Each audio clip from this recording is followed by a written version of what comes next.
welcome back to Hell I Don't Know. My name is Jordan. I'm Nickie. I'm Darrell. And we are back here again to have great conversations about the creative world. Last week we talked a little bit about having, dealing with like creativity on a budget, unsuccessful auditions, the almost there moments, things like that. Tonight I want to get into something a little bit different though. I want to talk about rejection and rejection in the creative sense, because I know that is something that I've struggled with. I know that we all have struggled with in different ways. So I just want to kind of like dive into that a little bit tonight and the different areas and forms. We're going to talk about our own rejection. We're going to even talk about rejection in like the industry, how that has like maybe inspired us, affected us in some kind of way, and maybe just some like tips and things to get through it. So, but first we can kind of like share our stories, with rejection. Can I ask a question though? Yeah. Can we kind of like define what rejection is in this sense? I think that's important. I would say so. I think rejection, I think it looks different for everyone, honestly. Mm-hmm. So I feel like, for me, I'll just speak on myself, and then we'll kind of everyone give their own interpretation of rejection. How about that? So for me, through my experience, I've had a lot of different moments of rejection when it came to like the music industry, and just kind of like dealing with feeling like I'm like not good enough because I was like looking at like too busy comparing myself to other people. And I think that was like a huge part of it. It was like, okay, I'm not at this status yet. I'm not at this like place. So, and I've been doing this for this amount of years and things like that. So I feel like, I was doing like timeline and feeling like, okay, this doesn't feel like I'm getting somewhere. And I'm like, feel like I'm putting a lot of like work in. So I feel like my rejection was like not receiving like the praise and the recognition, whereas I think some other people feel like rejection of just like being told no, or like you're not good enough, or you're not pretty enough for this, you're not talented enough, your voice isn't as good, you're not as good as dancer, whatever it may be. And funny enough, I don't think people have like told me that to my face enough. So I don't know if I've experienced that side of rejection. I feel like I've kind of put the rejection on myself.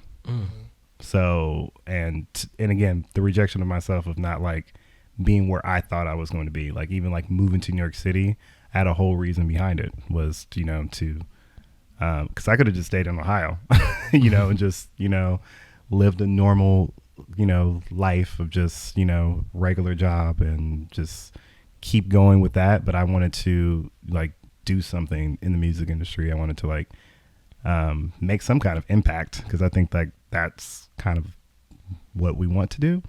So yeah, but that's my form of it. But I think we all have different forms of it. What about you, Nickie? Rejection is something that I feel like I struggle with, just because I attach it to like my self-worth. And I'm trying to do better at not attaching when something is a no that you are a no. And I feel like in this industry, a lot of that can happen thinking about like you see all these people around you that are succeeding, or what you think that's what success is, and then you're hitting these constant walls, and then asking yourself like, am I the problem? Am I not good enough? Is that the reason why I'm hearing all these no's? Is that the reason why I'm dealing with this? And so I'm trying to do a better job of like not attaching it to my worth, because honestly that can take a toll on you. And like for me, sometimes it makes me not want to be creative at all. It's because I've heard no from this person. I heard no from this person. This person didn't respond to this email. This person replied to this inquiry, and thinking about maybe you should stop. So I have dealt with rejection in a few ways, but like for me, that's the biggest struggle with it. What about you, D? I mean, I'm gonna be honest. Here's the thing.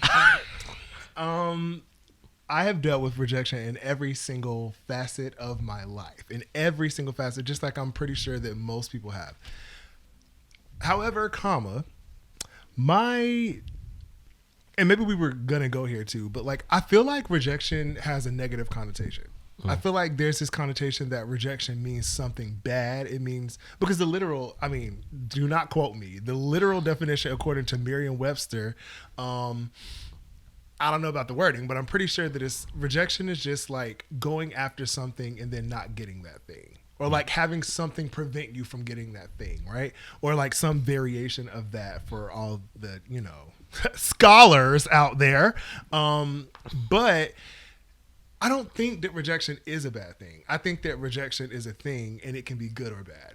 And for me, I've been rejected a lot in my life, and for a long time, it was a bad thing. It was only a bad thing, and it made me feel like it made me feel like I didn't have much to offer. But I started looking at rejection as information. You know what I mean? Like, rejection really is just information. Like, if you get rejected from a job, then the information you got from that is that they didn't want you. There are a million reasons why, but they didn't, so there's somebody else that will. If you get rejected from a relationship, which I have not multiple times, Boy, but like get over yourself. No, but that's a joke. I've been rejected from relationships a lot, actually.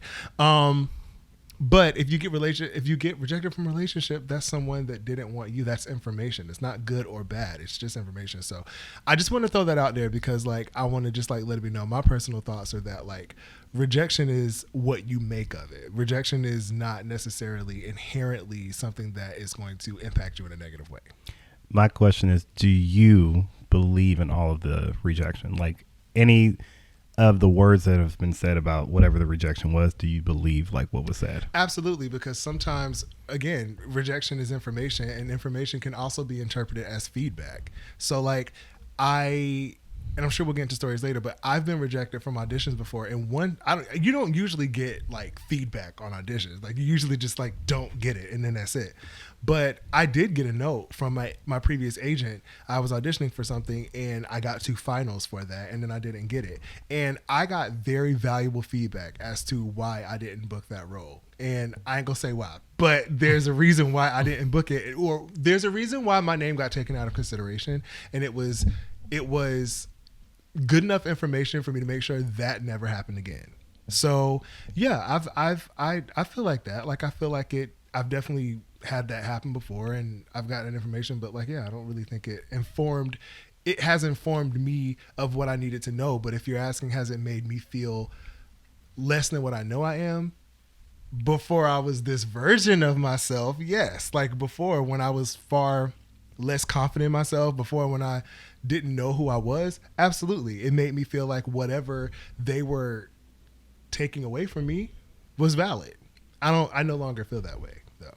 Okay. So That's interesting because like, you know how I know my mom says this to me all the time, that the no is God's protection for you. But sometimes it's really hard to actually believe that. But why? Why is it hard to believe that? Why is it hard to believe that? I don't know, because like I sometimes me and God be having issues. Like I be asking him like, well, yo, what is this? Because like sometimes I'm like, why did you give me this thought? Why did you let me go after this thing just for this to be a no? Yeah. Like, what lesson am I needing to learn from this? And I'm gonna be honest with you, every time I don't hear the lesson all the time, so I'm just like dealing with this no and trying to understand it without context. And from I guess being a creative person, just how do you keep going?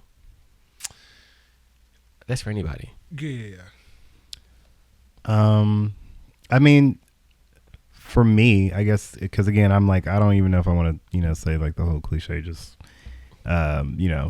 use it as motivation and stuff like that. Because again, I don't think it's different for each person. Mm-hmm. So for me, I think how I keep going is just because kind of tying it back into like last week, it goes back to the passion of it all. Like, I'm like, so it's like, I really have to enjoy doing this to keep pushing to want to try to make this. And again, I think too, also telling myself that even if I don't make it at the level that I thought I was going to make it at, like there's still other forms of success that doesn't equal like failure. So it doesn't mean like, okay, you failed at this, but maybe it pivots you into a different direction. Like, so sometimes I think that rejection can sometimes take another turn and then you end up somewhere even better than you thought you were going to be in the first place. Yeah. And like for me, for example, I would have never ended up DJing if I wouldn't have had the rejection that I've had with Atlantic Records and then working at the recording studio for like 2 years unpaid. So, you know, I think for 2 years, you said 2 years unpaid, baby. Jordan. Listen, but again, that goes back to me wanting it so bad. Like that's how much I wanted to be in the music industry that I was like, okay, I just have to make this sacrifice. And then I was like thinking, okay, 6 months sacrifice. Then I was like, oh, a year sacrifice. And then I realized like 2 years, like it was 2 years later. I'm like, oh my God, I'm like still not getting paid for this. Obviously I was working, but I was doing other jobs, but it was like, man, I'm doing a lot just trying to like, you know, make a name for myself or even just be seen by like someone. So, but again, it pivoted me to say like, after all of that, like rejection and like, you know, not feeling good enough for that, I was like, you know what? I'm going to do something on my own with music, and I'm going to be. I'm like, I love music. I have a very large knowledge of it. I was like, music is like in my veins. So I was like, I'm going to do the DJ route. And it was again, it also came from a lot of my friends because my friends were like, you should just be a DJ. You like, you know, all these like random songs and things like that. So I was just like, that's kind of what took me in that direction. So I think it just kind of depends on like how you want to take it or like which direction you can go. Because again, you can sit in that. Because again, for me too, I'm like, also too, I'm a person, I don't like to sit in negativity too long. So I like to try to like find the light. Absolutely. if you can I get say that.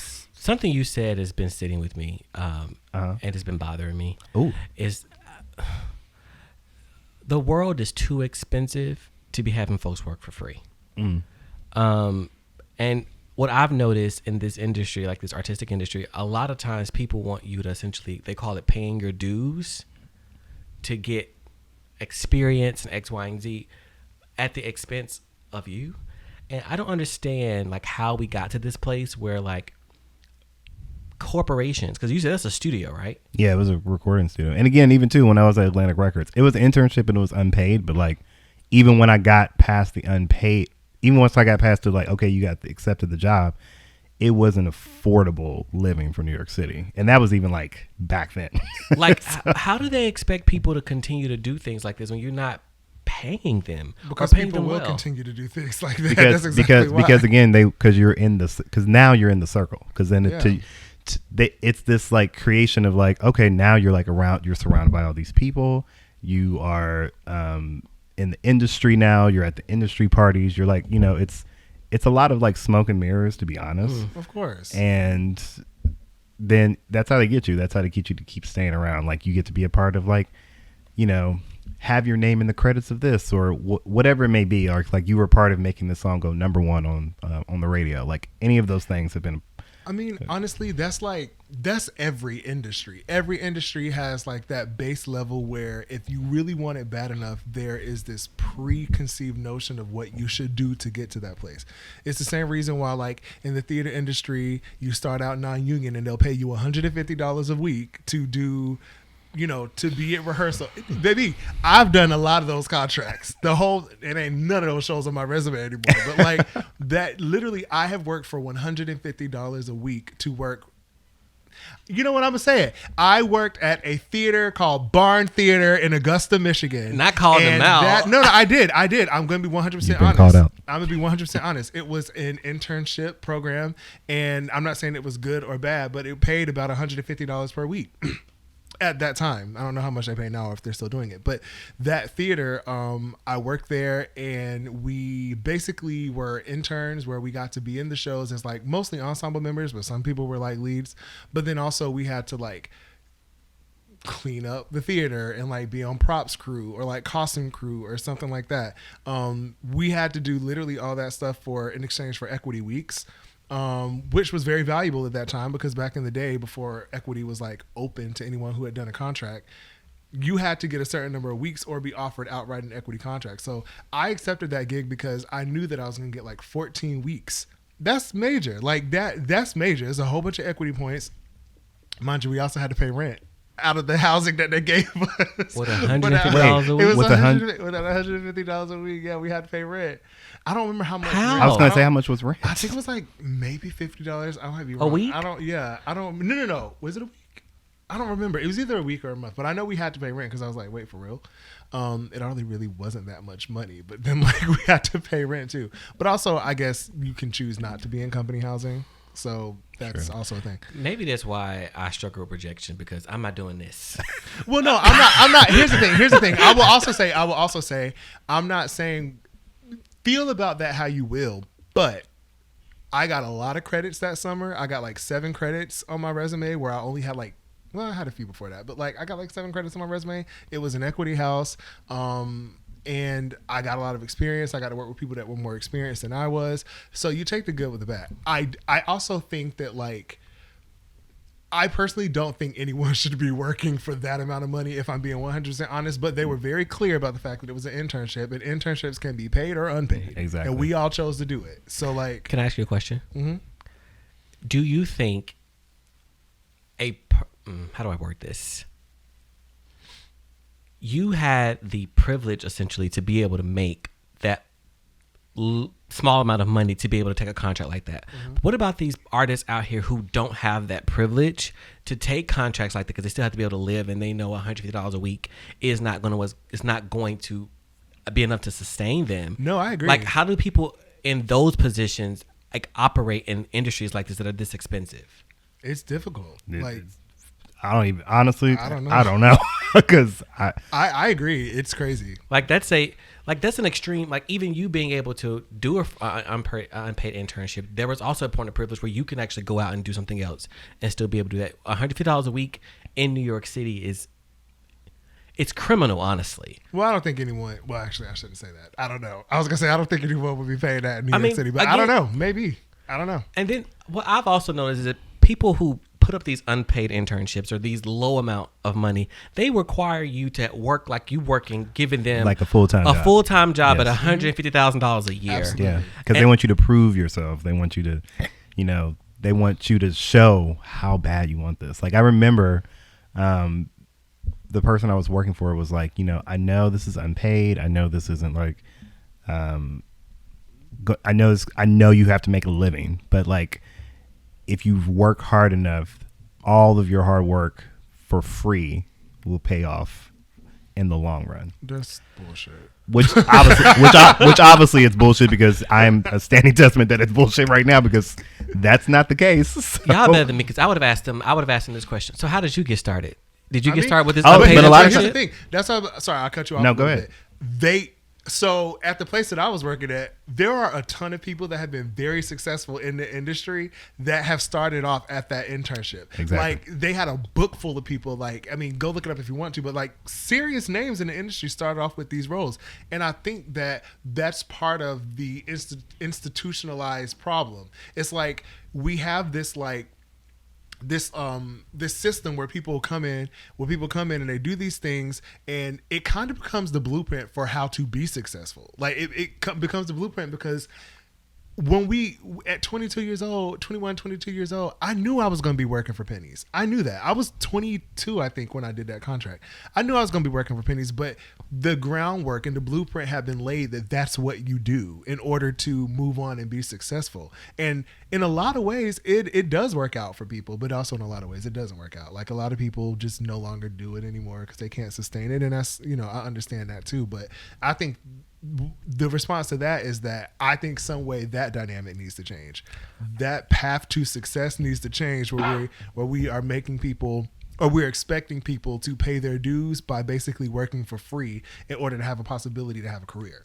My thing is, I'm a numbers person, so I would want to know the statistics of the number of people that have came through gigs like these that have been super, super successful, and this particular gig was the launching pad. Because what I'm also thinking about and hearing is, this person did this, but is this particular contract, this particular job, was that the launching pad that this person need, or was that one ladder step to get to another ladder step to get to another ladder step? From my experience, of what was told to me was like, this is how they had to get started. So it was like, a lot of them said, I had to start at the bottom to get to the top, and I was like, but again, I see your point because it's like, was this your bottom? Mm-hmm. Was there something more? Was this like, and then was this the next? Was there a next step after this? Because I'm like, you didn't just go from where I'm at to senior VP.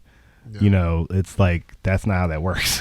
So like, what I've also noticed in these kind of roles, kind of gigs, they don't also provide you with like a ladder of succession. Like they don't tell you where your next thing is. No. Well, for creative paths, that's kind of difficult to do. Like you can't really. I mean, maybe I'm wrong. Maybe it's not difficult to do, and there is something that can be done. But it was, I mean, in these type of things, you just have to book like the gig. You have to book the contract. You got to work with the client. You got to do that kind of stuff. So like, it's kind of difficult for there to even be any sort of organizational ladder to like, you know. And in many ways, though, I will also say.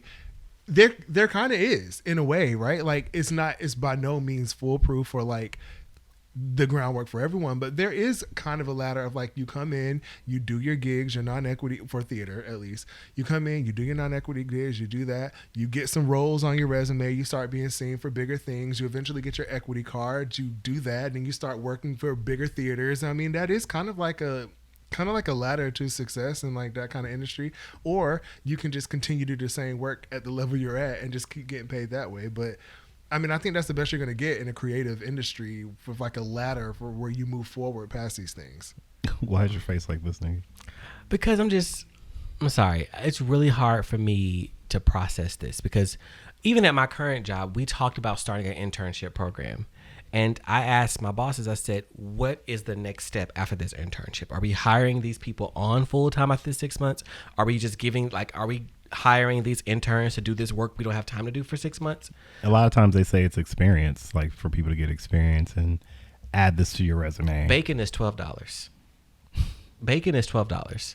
I mean, rent is in New York City is you got to steal if your rent is $2,000 or less for a 1-bedroom in New York. Wow. Like a steal. I'm not disagreeing with you. This is just what's been set in place. And this is what people leave their hometowns to come to like places like New York, LA to, you know, work for pennies to get that taste of like either fame or be in the industry or work with these certain people and things like that. And again, even too for myself, like you there, I knew moving here I wasn't going to make a lot of money trying to do this. And again, everyone, even too, my family was like, how are you going to make money doing, like, how much money are you actually going to make working at a record label? Or how much money are you going to make being like, because I mean, they didn't understand the concept of what an A&R was, because that's what I wanted to do. They were like, what is that?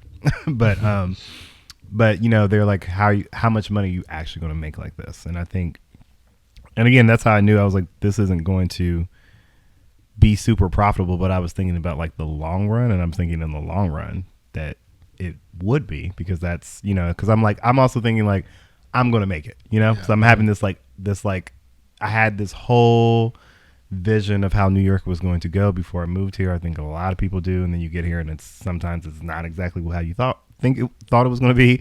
But for me, I just had this like plan set. And again, I got an internship. That was something I wanted. So It was like, so for me, I was so excited to be like in the room with all these people that I don't even think I was thinking about like that portion of it. I wasn't thinking like, oh, this isn't fair. Cause I'm like, I'm partying with Missy Elliott, or I'm in the room where they're talking about Bruno Mars' next album. You know what I mean? So for me, all of that's so exciting that I'm not even thinking about the monetary side of it.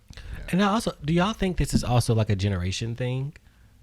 For example, our parents, they are in a different generation. The generation before us, they could afford essentially more flexibility to not be paid as much because the cost of living was so much cheaper. But when we came up in our 20s, things were already expensive and they were constantly growing.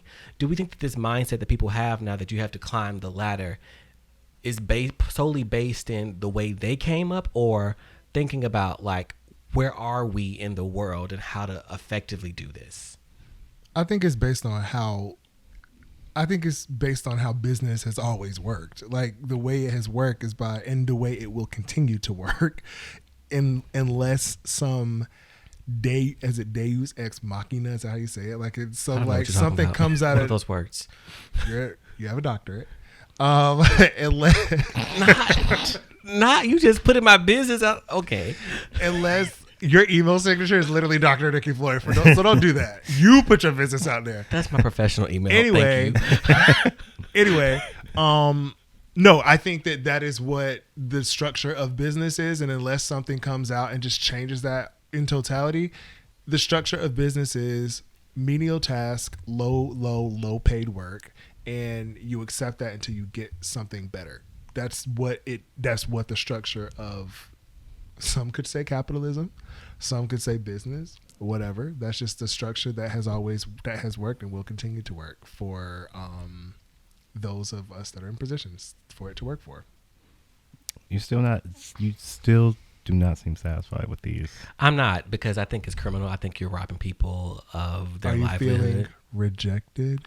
No, I'm not feeling rejected, because I'm going to speak honestly. I'm in a point of privilege where I don't have to do that kind of work. Yes, you are. And I haven't had to do that kind of work. However, I am also aware. Thanks for acknowledging that. Shut up. I am also aware that, like, if people are in positions of power and control, like, you have to let go of some of the greed to think about the people you are impacting. Because honestly, do we think businesses run effectively? Do we think business perform and are efficient as they could be if they treat the people better? I mean, wait, ask that question again. Go ahead. I feel like that is a leading question because you already know what the answer to that question should be. Mm-hmm. And you That's know why I was what, like, right? I was And you like, know what? let me make sure. You know what most people will say the answer to that question should be, but I also don't think that's the question we should be asking, because I think we all feel that way. We all feel like organizations would probably run a little bit better if people were paid what they were worth. I think everyone feels that way. What I think people don't agree on is how we get to that point. And I think that there is no real, I think that there is a real way to get to that point. People in positions of power have to start making changes that, and not even just that, people that are not in those positions of power have to refuse to take those roles, and then they will become more valuable, and they'll have to be paid more. But ultimately, I don't know that I have that much faith in humanity that people will stop taking those roles. And also, you said something. You said you're in a position of power where you don't have to take those roles. I didn't say I was in a position of power. You didn't say I that. said position of Position privilege. of privilege, sorry. Correct. Correction. Nickie 1, Darrell 0.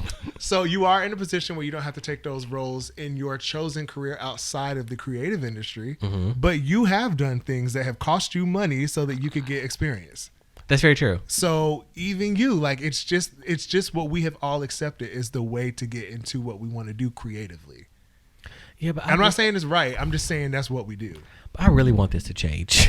I think we all do. Let's taking a step back out of the creative sector and just going into America and the amount of layoffs they've been having lately.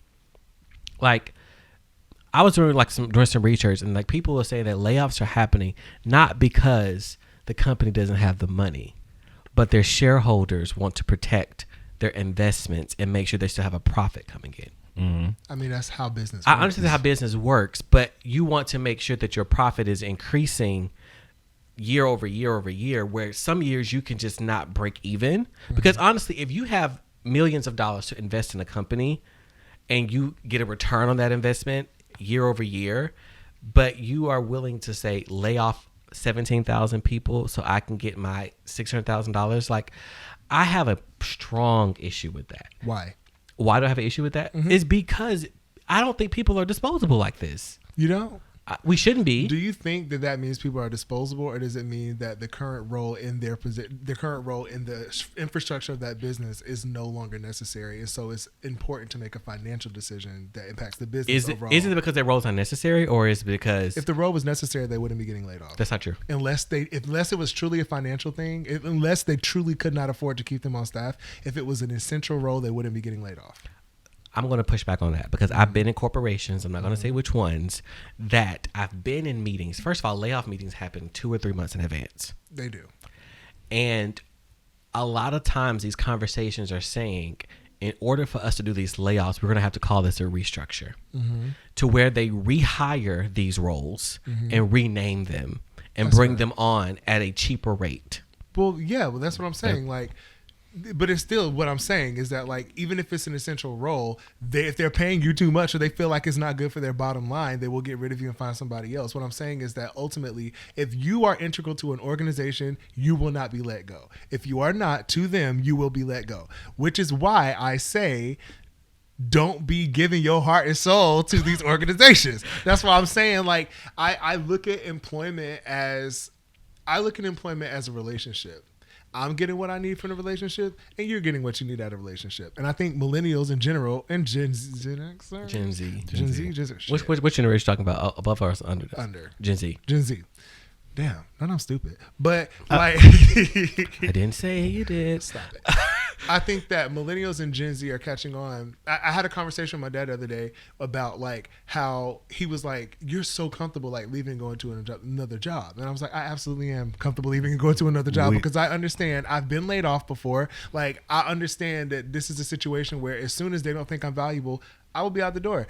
So as soon as you're not valuable to me, I will be out the door."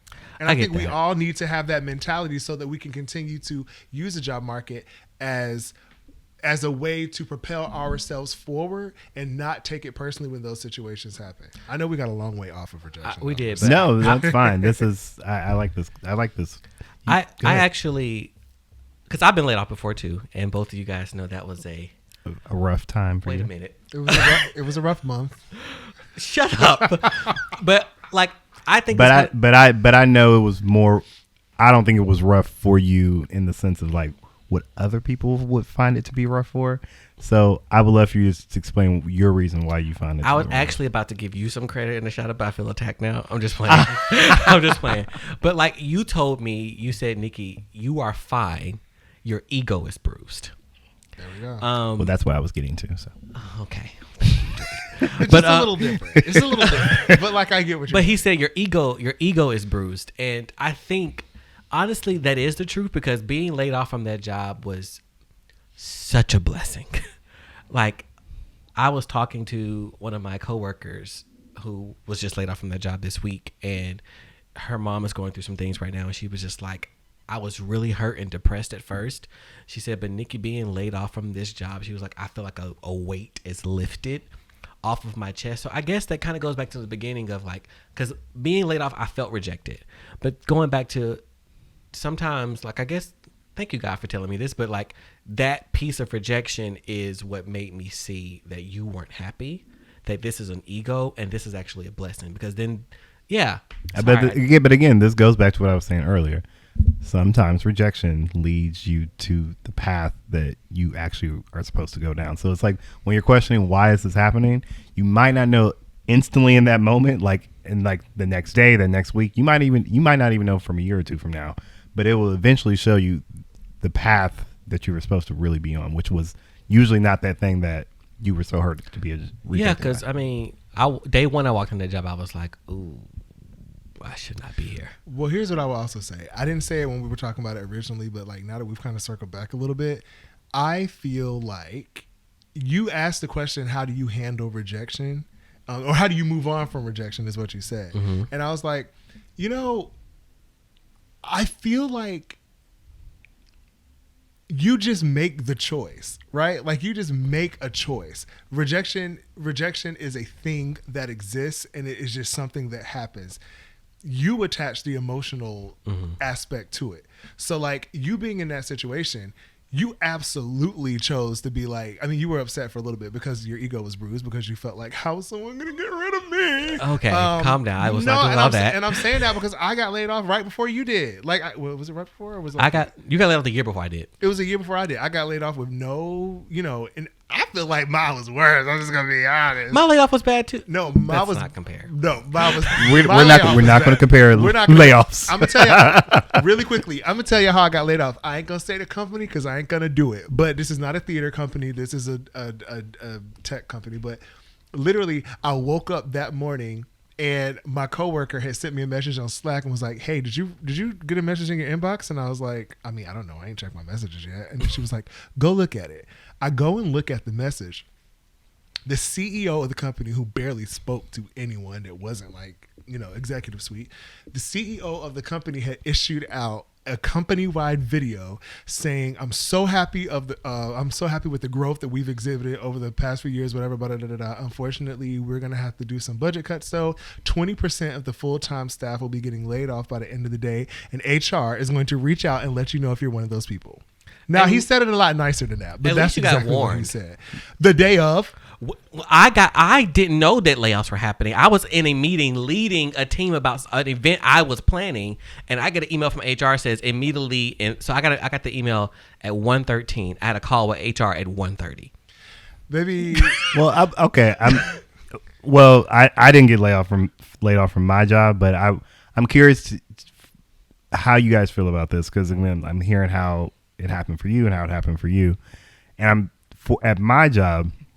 I don't know how you guys feel, but like I hate like anxiety. Like I have anxiety, like, but a lot of people do. But I have this like really bad thing where I'm like anticipating something. So like my job, whereas like they did us the favor of letting us know 3 months in advance, this is happening.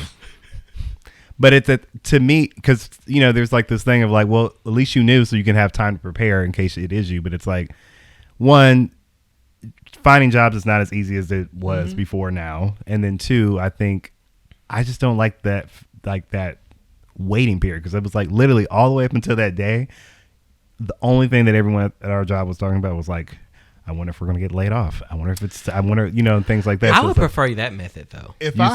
I promise you one thing about me. If I heard that my company was doing layoffs in 3 months, I would be on LinkedIn Premium that night looking for a new job, and I would. I think everyone was, but I think it was just that thing of like, it's still a very uncomfortable setting because they also expect you to work. Absolutely not. As normal. Are you kidding? I barely work as normal regularly. I'm just kidding. That's a joke. Like, that's a job, guy. That's a joke. I am fantastic at my job. That is a joke. It's like, what? It's called humor. It's called comedy. I work hard. Anyway, okay, you're dragging it. We're dragging it. Oh.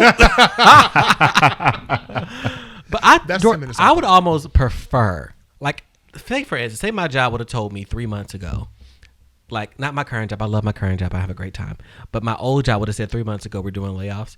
I would have looked for another job, got hired somewhere, kept both jobs, and did the bare minimum work for the job I know was doing layoffs, and then let them fire me because then I'll still get that severance package. I probably would have done that too, actually. Yeah, that is the smart thing to do.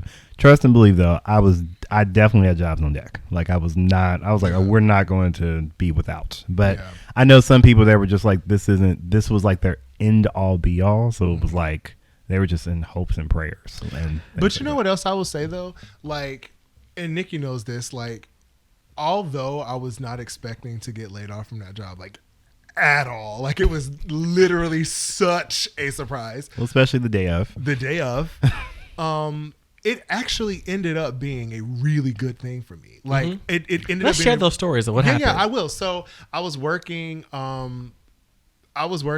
in...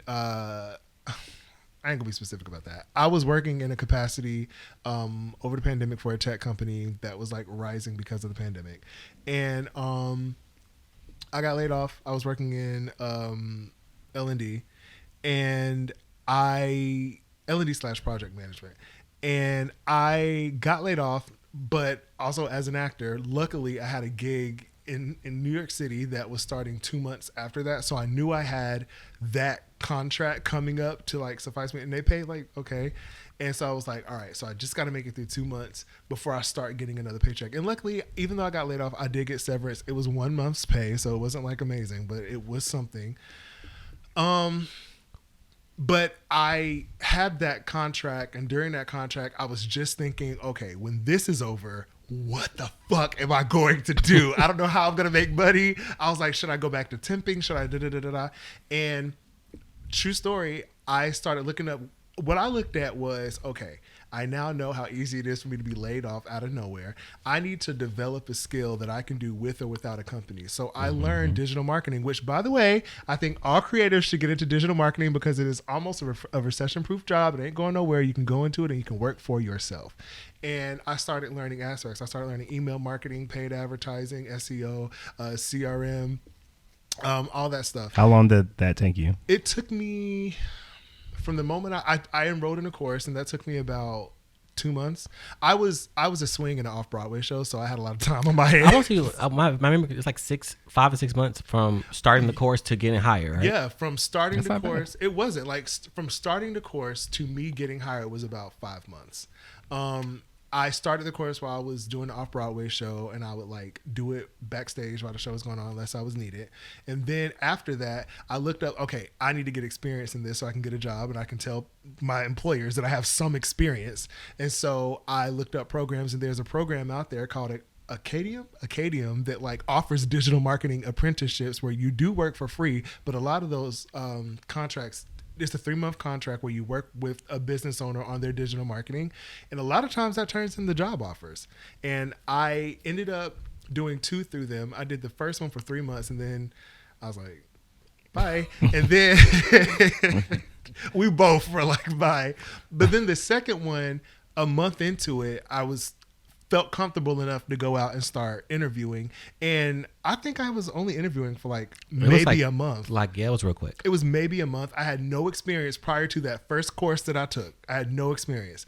It was maybe a month, and I got 2 offers. And I got to feel which one I wanted to do. And so to wrap all that up is I'm saying that like what seemed like such a bad thing at first forced me to make a decision and be active in my own life. Yeah. What about you? Have you been laid up before? That's what I was thinking about while we were talking. I was like, damn, have I never been? Then I was like, I've never been laid off, but I have been kind of fired a little bit. Ooh, not fired. Yeah, which was, well, let me explain. Okay. So I worked for this place to do like stop motion videos. I was like their executive assistant / personal assistant, but it was more personal than it was like administrative stuff. Ew. Yeah, it transformed. Like it started out one way and then it turned into that. So, I was working for them. They were in a relationship, so they both owned the company. They're in a relationship, so we dealt with a lot of relationship drama most of the time. No. Trash. It was a very toxic environment. I was going to quit anyway, but I was just trying to like, obviously find another job before I did so. But with that being said, it was around Thanksgiving, and they wanted me to shop for their Thanksgiving dinner. And no, absolutely not. Now they want you to shop for your Yeah. Not you being attacked like an Instacart shopper. I was Instacart before Instacart was a thing. So, and they had a very, very specific list of things they wanted. Some of those things the store did not have. I only had a limited amount of hours of the day that I worked. And I told them that. So they wanted me to go above and beyond in the sense of like working past my hours to go and find these other items. Maybe never. That was on the list. And I told them, no, I'm not working past, it was already at this point 7 p.m. So I was like, I'm not working past this to find your items. And plus most of the stores are closed by this point anyway. So to say, with all that being said, that was on I forget what day it was on, but then that following Monday, they brought me in. They said, hey, so we decided, just due to some, they try to put it in a bow in the sense of like due to the lack of like basically finding things for their Thanksgiving dinner, and they actually that was the reason. That was part of the reason, because they equated it to not following through with directions. And I said, Name them. Name 'em. I'm just kidding. I'm kidding. No, absolutely not. Absolutely not. But you know, it was fine. It wasn't fine, but it was fine because I was like, I hated them so much. So it was like, and it was a great conversation because I was able to tell them like pretty much fuck you, and Rightfully so. As you should. And I definitely told them about themselves in the sense of like, how racist they are and all these other things like that. So racist. I went down a whole list of things for them, and but again, that for me led me to then working. I don't know what you're doing. I don't know. I didn't know what that was or what I was was giving you happening. a high five for calling them out on their BS, but you left me hanging, so I clapped myself. Oh, You were giving me a high five. wow. Yes. I didn't see it. That was 100% I saw not like obvious. I saw like you were clapping for. I thought Nope, that's embarrassing. Keep going. Wow, that We're is gonna edit really that out. embarrassing. Actually, keep it in. Keep it in. but it led me to wrap this up. It led me to working in kind of like the advertising industry and stuff like that, which has been very cool because I learned a lot of stuff through that experience. So, it was a downside, but it turned into a positive. But but I just realized I've never been laid off. That's You're so lucky interesting. because my layoff, as you guys know, was so dramatic.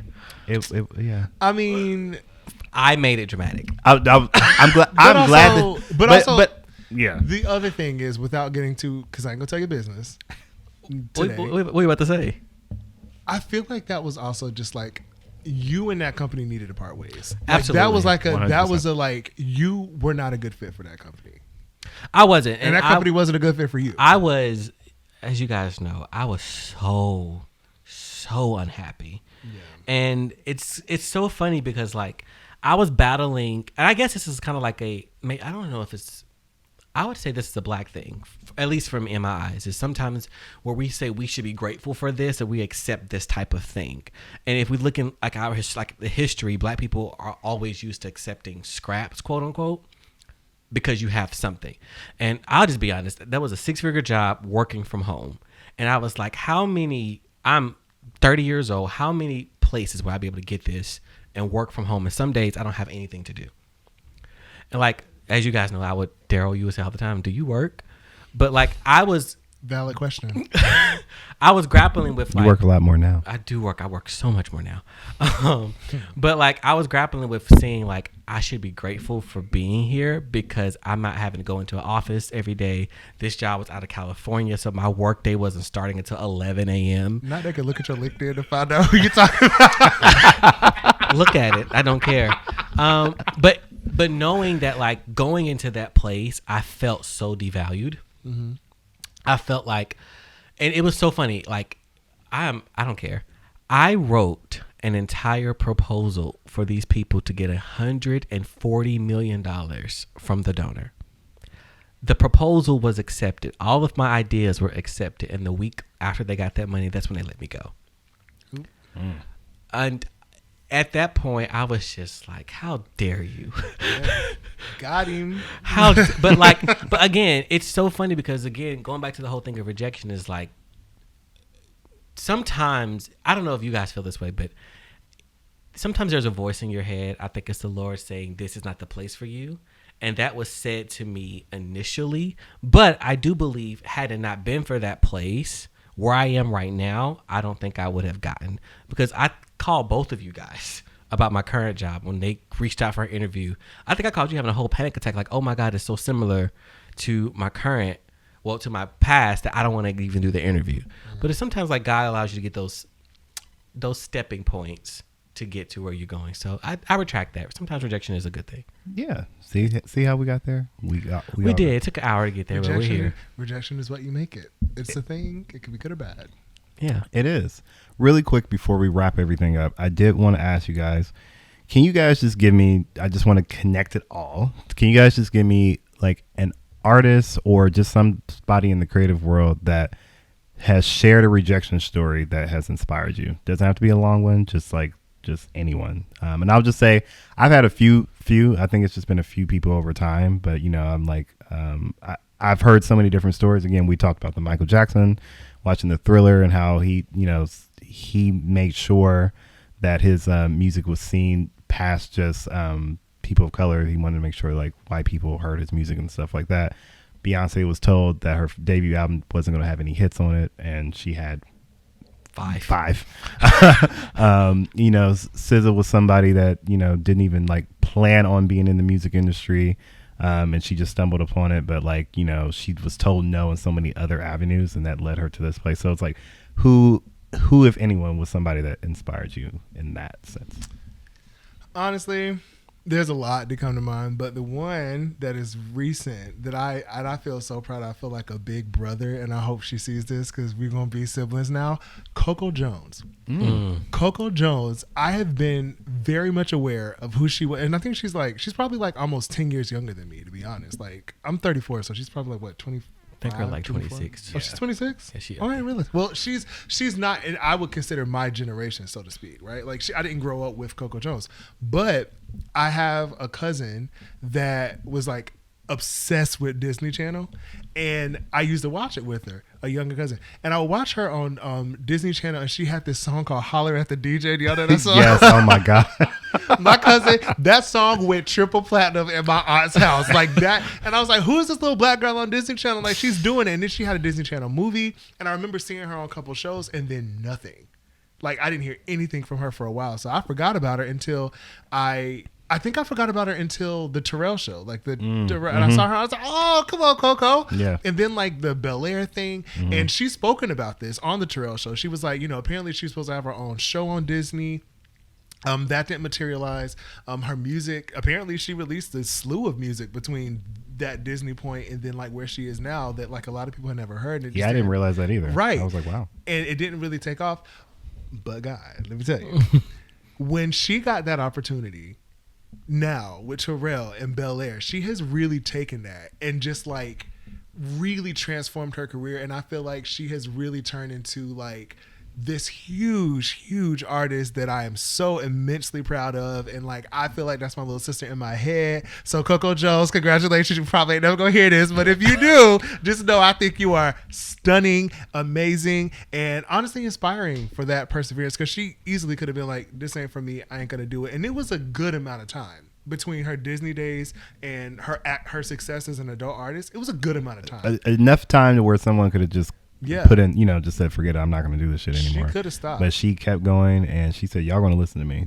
And without even pushing it in her face, she just did exactly. I see you, girl. Hey, hey, come on, that was good. I see what you did there. It was great. It was riveting. Who's yours, Nicholas? I'm between two. Okay. I'm between, funny enough, Darrell, because like listen to his story, and then Victoria Monet from the Grammys. Well, I was going to say Victoria too. Because like if you look at her discography, she's written the hits mainly for Ariana. Absolutely, yeah. And to know that she said she's been in this industry for 15 years and she's just now being considered a new artist, like I was like, okay, that's perseverance and what I feel like a lot of us need to just keep going. That shit is hard, but like, but I think her is the main one for me, is to see that 15 years and knowing that you're able to write hits after hits after hits after hits for somebody else, and then labels are still not looking at you when you're the one making the demo for the artist. I think she's that one for me, and yeah, I'll go there. Oh, what about you? So many people, for sure, but I probably would say, well, funny enough, Darrell took mine.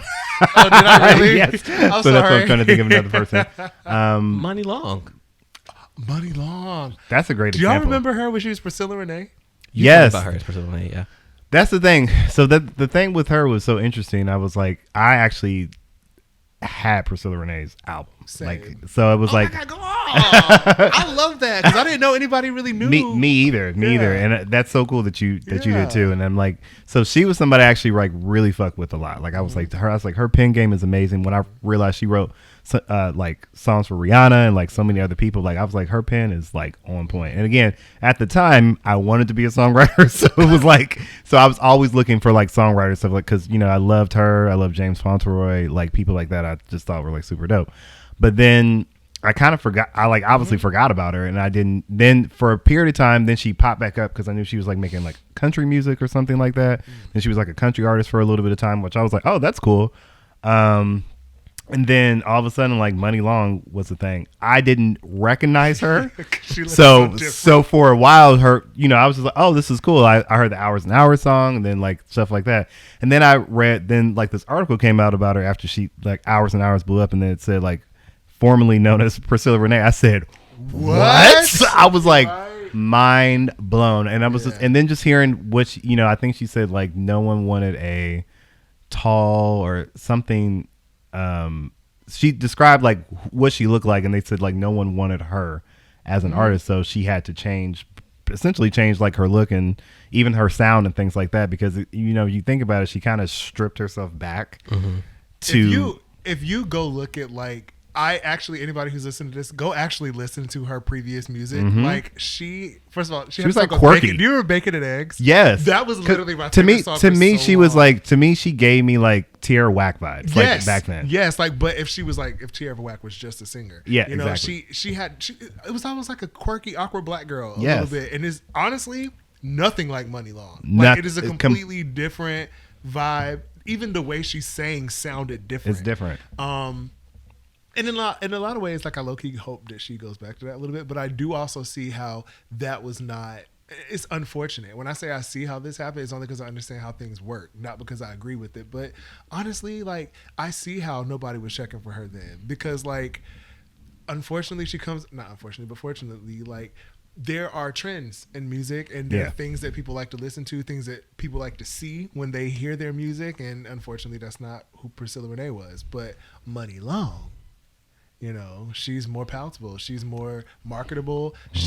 Her music sounds like stuff that people want to listen to nowadays, and I hope that's music she really wants to be making. I hope so. I do feel like that Priscilla Renee then, if she were around, now or even like maybe a year or two before, I feel like the music might have been a little bit different, just because people were more. I feel like, especially like the.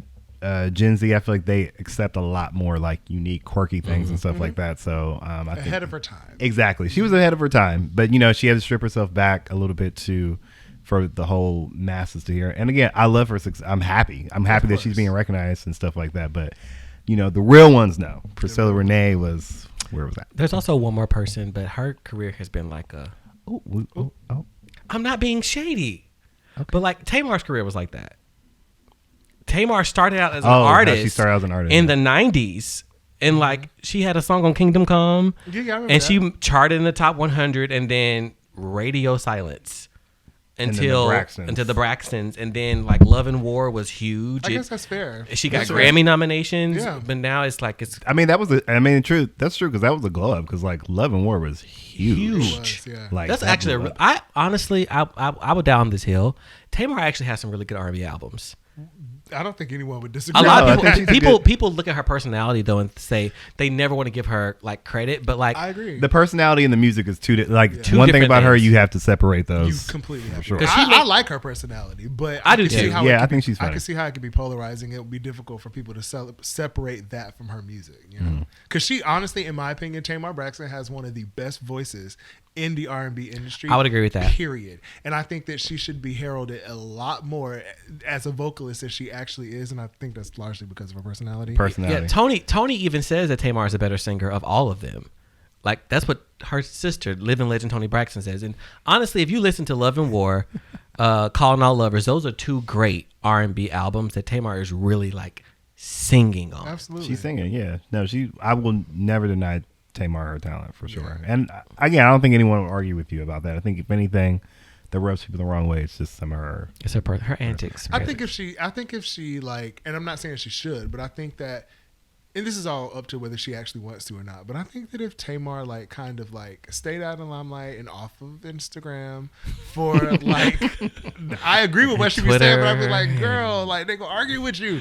If she stayed out of the limelight for like a year and a half, and then just started releasing music without commentary, without like being embroiled with like Krishan Rock and like, you know what I mean? Like if she stayed away from that stuff, I think she could get back to, because the thing is people vibe with her because her music was good. It wasn't because of her personality. It was just because her music was so good. I think if she did that again, I think she could come right back. I think her personality is what made people like her initially, because she was a different type of person that we had not seen on reality TV.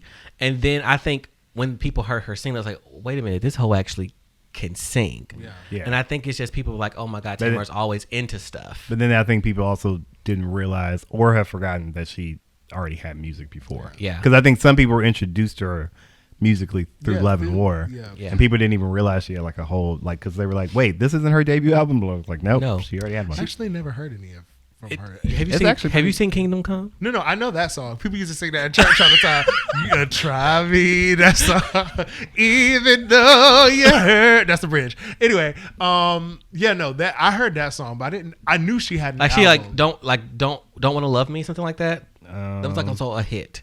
I'm not gonna sing it for you, but you can listen to it. You should have. No, but she was also in a group with her sisters. Her sisters also had a group. They did. Outside of Tony. Yeah, they did. So like, she's been around, but her career has like literally been decades between.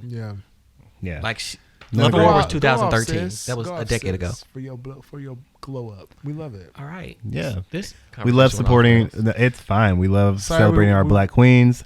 We do. We went off a little bit. We went off. But you know what? It was a great conversation. And the podcast is called Hell I Don't Know. So you don't know. Exactly. So you never know what you're going to get.